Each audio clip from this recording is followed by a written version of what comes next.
China's Seoul subway system plans to introduce trains with carriages that have no seats as part of a trial program to help alleviate congestion during peak hours.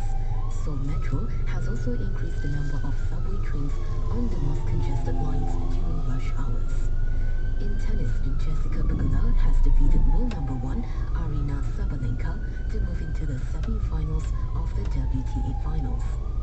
In business news, Sam Island Group Managing Director Cho Poo-hee told BFM the decline in its profit margin to 7.8% last year was partly due to an increase in administration costs, as well as the move to transfer to Bursa's main market.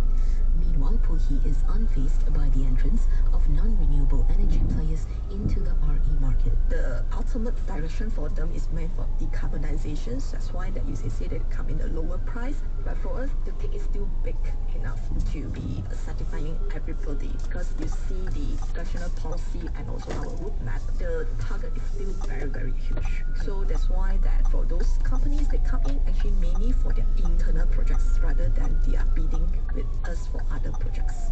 Separately, Taiwan is investigating suspected bribes connected to Foxconn Technology Group founder Terry Go's presidential campaign as the billionaire submits signatures to run in next year's election. Prosecutors say 13 people have been questioned over suspected cash payments offered in exchange for signatures in support of Go's presidential bid. In other news, China Evergrande Group has reportedly proposed a new debt restructuring plan for offshore bondholders. Sources told Reuters the plan would swap debt into about a 30% equity stake in each of the developers through Hong Kong-listed subsidiaries. The renewed proposal will be key to Evergrande's survival, as the company was ordered by a Hong Kong court